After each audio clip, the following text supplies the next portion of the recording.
Meus irmãos, muito boa noite. Que a paz de Deus continue vibrando em nossos corações.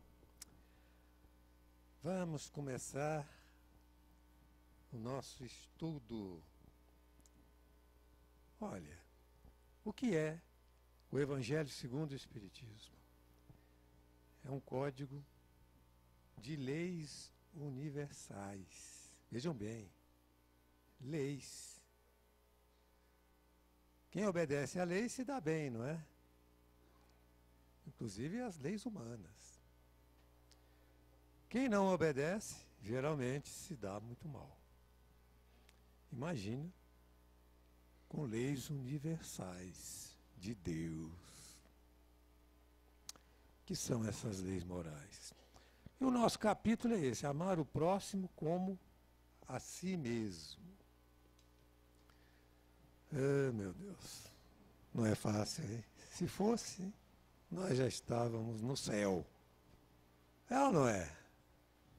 Verdade. O amor é só lei moral? Pergunto para vocês. Porque tem uma referência no Livro dos Espíritos, na 888A. Olha só o que está escrito. O amor é a lei de atração para todos os seres vivos e organizados. Então, todos os seres, não são só os homens, não. Todos os seres vivos e organizados. Tem organização? Está vivo? Por trás daquilo tem amor. A atração é a lei do amor para a matéria inorgânica. Pronto. Pronto. Já pensou nisso? Matéria inorgânica. Para confirmar isso, nós vamos ler no Ação e Reação que isso tudo acontece da comunhão dos princípios subatômicos à atração dos astros. Então, quando Newton formulou a equação da lei de gravitação universal, ele estava trabalhando na equação de um dos aspectos da lei de amor. Quando nós estudamos as subpartículas atômicas e suas interações com as forças que elas interagem, nós estamos estudando a lei do amor. Olha só, gente, as consequências disso. Vamos pensar no amor com mais amplitude. Muito bem. Leis morais, o que são? São os princípios básicos de todas as relações sociais. Todas. Regras de proceder na vida privada e na vida pública. Isso são leis morais. Vamos ver duas delas. A misericórdia, eu quero o capítulo anterior, capítulo 10. Nós temos que perdoar, nós temos que ter indulgência, nós temos que reconciliar com os nossos adversários e não julgar. No capítulo 11, que é o que estamos hoje apresentando, nós temos que fazer aos outros o que queiramos que os outros nos façam. Simples, né? Mas não fazemos. Não fazemos nunca. Só de vez em quando. Devíamos fazer, porque é lei. É lei. Quem não se dá bem é aquele que não cumpre a lei. Interessante que esses dois capítulos, eles se unem no contexto. Não se pode falar de amar o próximo se esse próximo tem problema conosco. Nós temos que interagir com misericórdia sempre.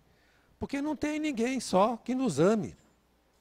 Sem restrições. Nós convivemos com todo mundo. E a maioria das pessoas com as quais a gente convive nos transferem certos problemas. no relacionamento. Muito bom.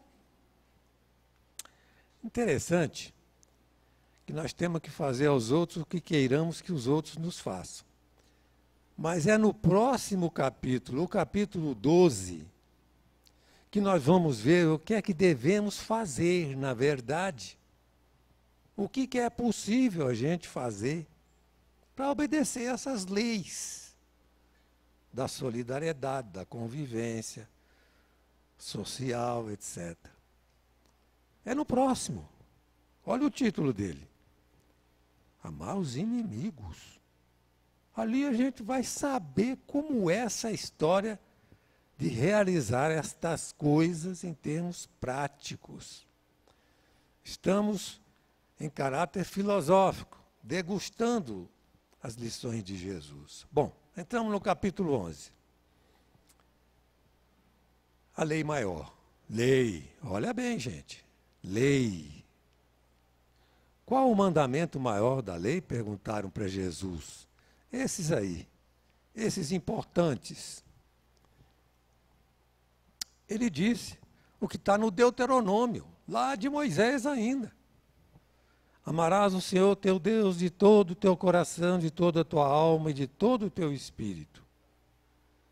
E completou com o que está no Levíticos, lá de Moisés, no tempo de Moisés, até obras atribuídas a Moisés. E amarás o teu próximo como a ti mesmo.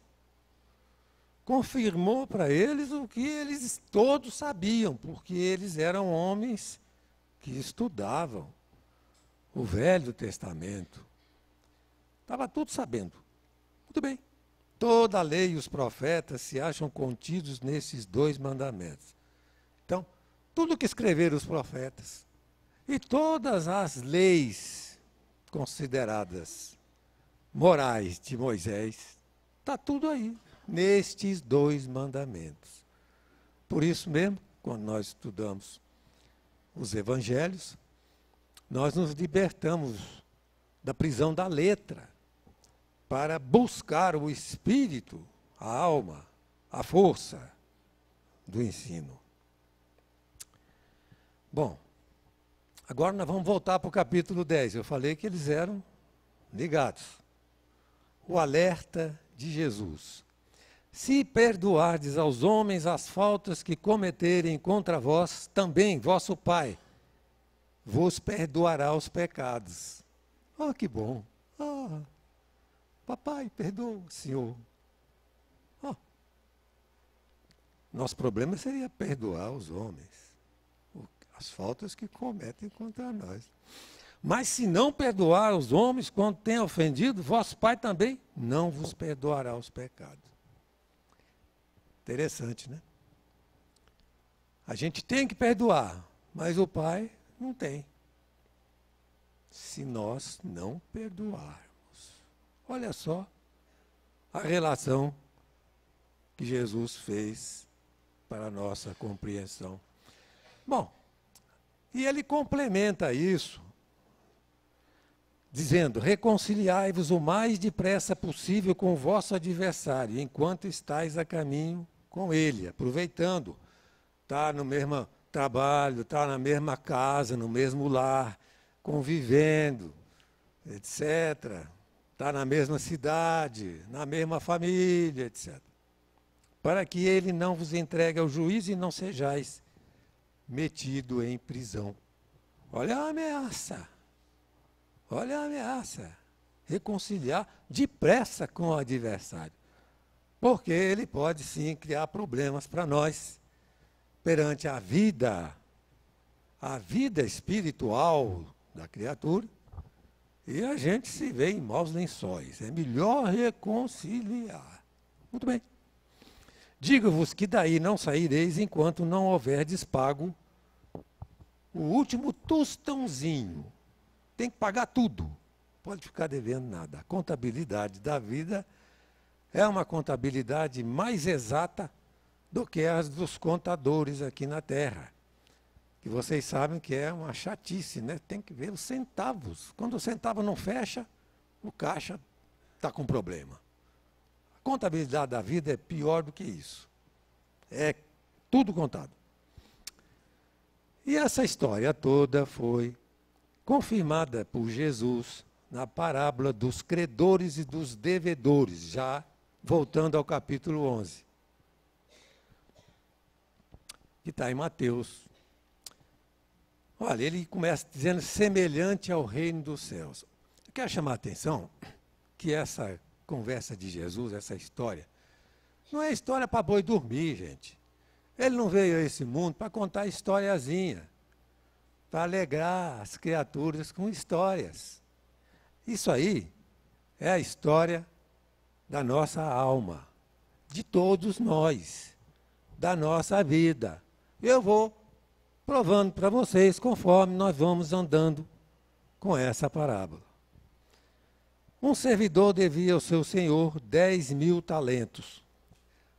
Isso dá 360 toneladas de ouro, segundo alguns levantamentos que a gente encontra na internet. Muito bem. 360 toneladas de ouro, ninguém paga. O que significa isso? É a nossa história. História de todos nós. Nós não temos condição de pagar as nossas dívidas ao nosso Senhor Deus. Porque nós já tivemos milhares de existências. Nós não estamos aparecendo no mundo agora, como alguns ainda, iludidos, pensam. Então, nós já fizemos muita coisa boa. Será que fizemos mesmo? Mas, com certeza, já fizemos muita coisa errada. E é por isso que não temos condição de pagar a dívida que temos. Não tendo meio de lhe pagar, rogou-lhe que tivesse paciência, que ele lhe pagaria tudo. Nós sempre pedimos, deixa eu vou melhorar, eu vou conseguir, deixa comigo, Senhor, etc. Essas promessas vão andando.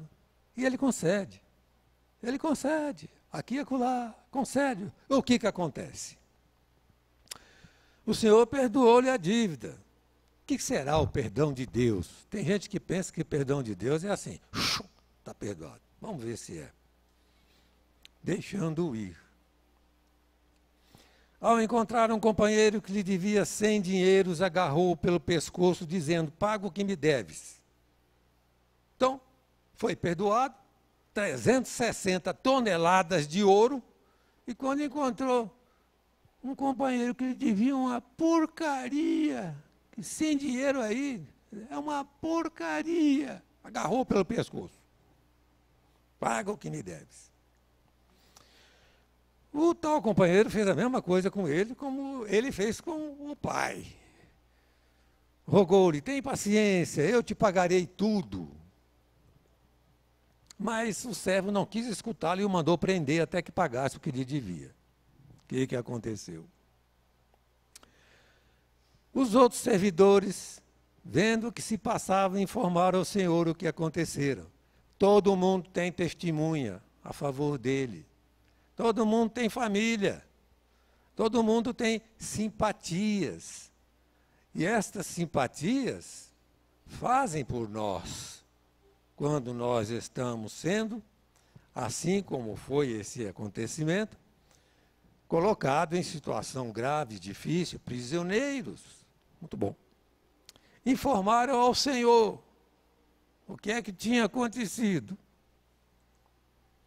O Senhor mandou que aquele servo fosse trazido à sua presença e lhe disse, mau servo, eu havia te perdoado tudo o que me devias. Por que não usou de piedade com o teu companheiro?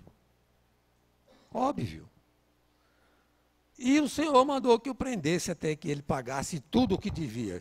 360 toneladas de ouro. Agora você vê. É o que nós estamos fazendo. A terra é uma penitenciária. É por isso que nós vivemos nesse mundo tão atordoado, tão cheios de dificuldades, de maldades, inclusive. Tem muita coisa boa, muita gente especial, muita gente trabalhadora, mas quanta miséria moral tem esse mundo? Tem guerra, tem exploração de todo tipo, tem crueldades com crianças, com mulheres, etc. Basta olhar os nossos noticiários, se não quisermos olhar mais profundamente a história da humanidade. Mandou que o prendesse. Nós estamos presos. É a história, é a nossa história. Conclui Jesus: é assim que meu Pai vos tratará, se não perdoar do fundo do coração as faltas que vossos irmãos houverem cometidos contra vós. O melhor é perdoar, gente. O melhor é perdoar, é lei. Perdão não é concessão. Ah, eu sou um sujeito especial, eu perdoo, eu sou... É lei. Melhor para você, melhor para mim, melhor para quem perdoar. Porque é obediência a uma lei maior. E Kardec ainda explica efeitos de perdoar e do não perdoar. Efeito moral.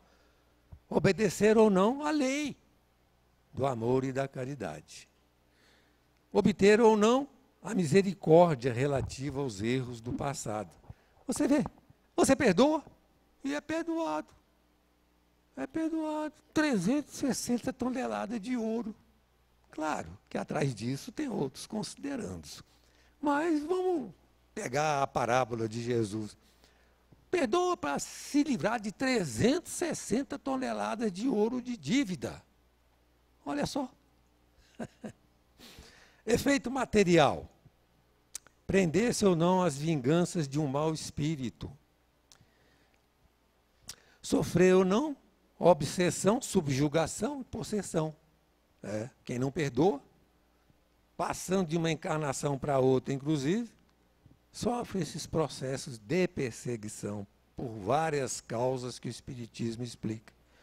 Os obsidiados são quase sempre vítimas de uma vingança cujo motivo se encontra no seu proceder em existência passada.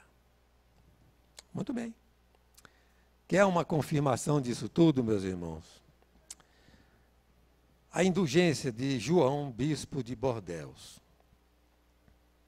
Está lá no Evangelho, capítulo 10. A gente fala o Pai Nosso, né? Pai Nosso, perdoa as nossas ofensas, assim como perdoamos aos que nos ofenderam. Não é?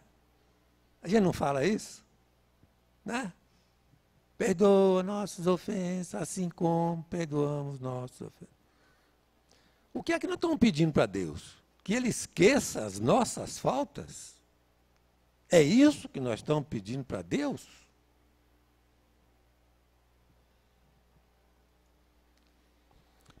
Esquecendo, Ele não nos puniria, mas também não nos recompensaria. Se pedimos perdão é pelo mal que fizemos, e se não fizemos o bem, Deus não recompensaria o mal, jamais. Mesmo esquecido. O que nós pedimos a Deus, na verdade, meus irmãos, é sempre isso aí. Pedimos para reparar as nossas faltas, arrependidos.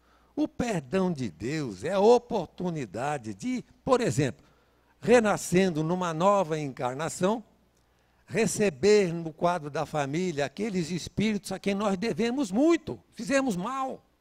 E eles vão nos atrapalhar a vida, vão tirar nosso equilíbrio de vez em quando. Mas essa é uma das maneiras que Deus nos oferece, dentre outras muitas maneiras, para reparar as nossas faltas. Pedimos para fazer por nós o que nós fazemos pelo próximo. Então, aqueles que nos ofenderam, aqueles que têm dívidas conosco, de alguma forma, dívidas morais, dívidas de toda ordem, etc. É só esquecer que nós estamos pedindo para Deus?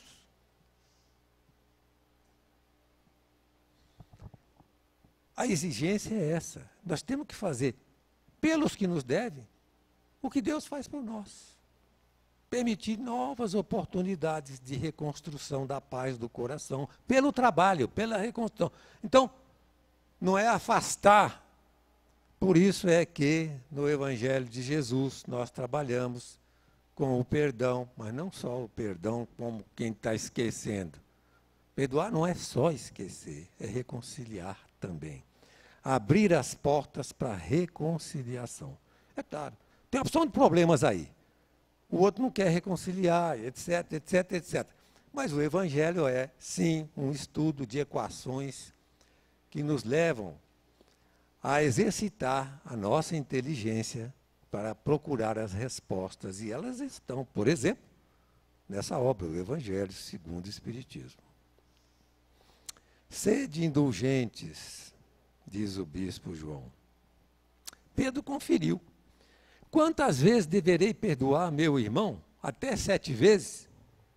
Todo mundo sabe a resposta, não é? Todo mundo sabe essa resposta. Resposta de Jesus. Não é até 7 vezes, não. Até 70 vezes, 7 vezes.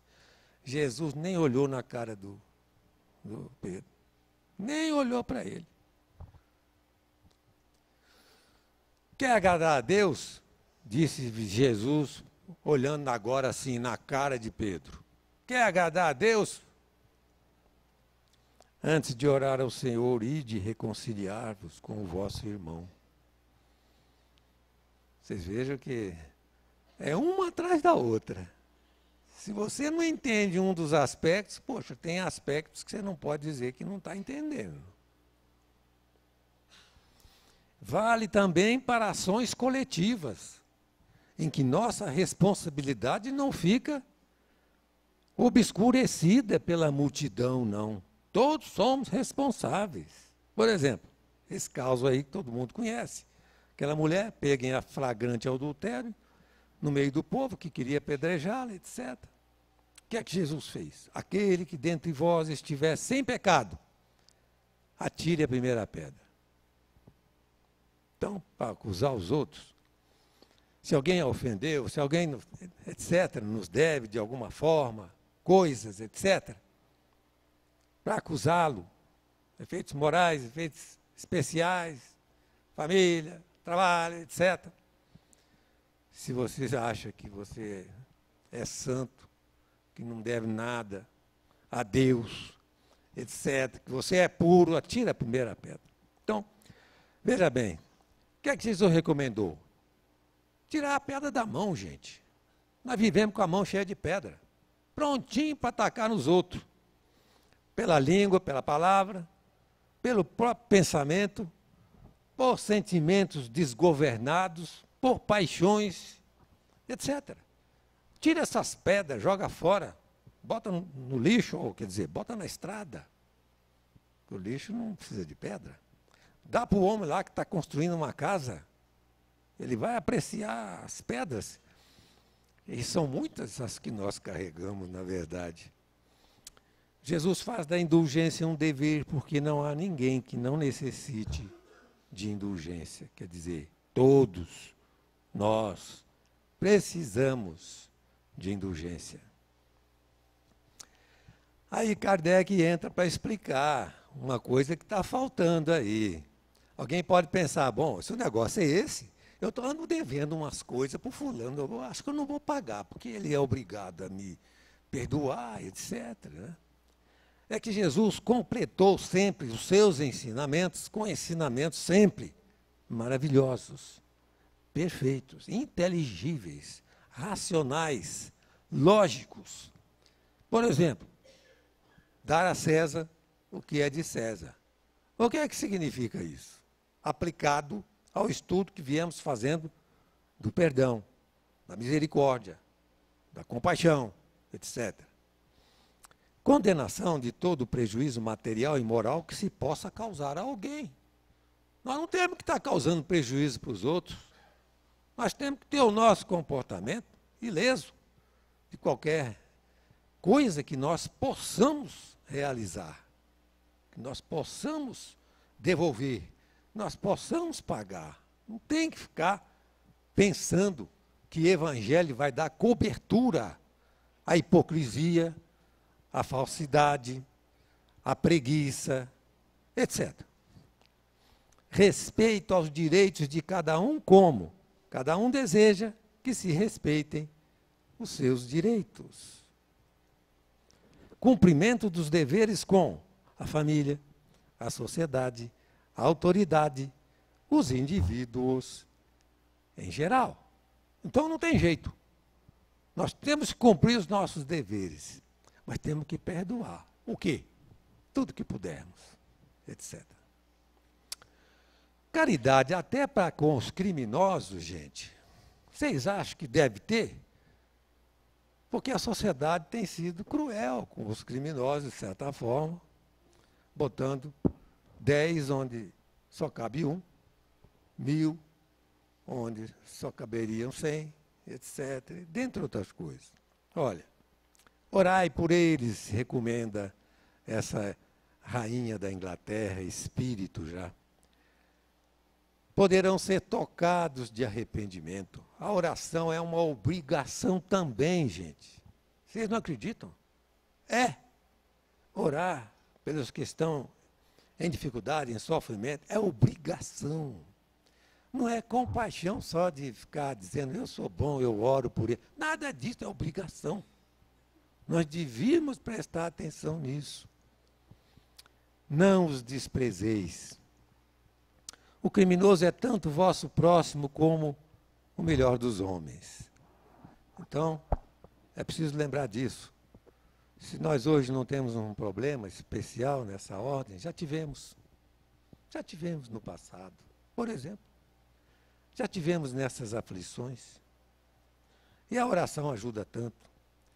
A caridade com sacrifícios, somente a fé pode inspirá-la, meus irmãos. Fazer caridade não é tranquilo, sem problema. Agora eu vou fazer caridade. Caridade, de verdade, é com sacrifício. É sim, exige da criatura. E essa condição, só a fé em Deus dá força à criatura para realizá-la. Sem Deus, sem fé em Deus, nós não conseguimos superar o egoísmo, o orgulho e a vaidade, que são os monstros que nos prendem a uma penitenciária como a terrestre, em que o egoísmo predomina e a crueldade se faz evidente em vários estratos da nossa sociedade.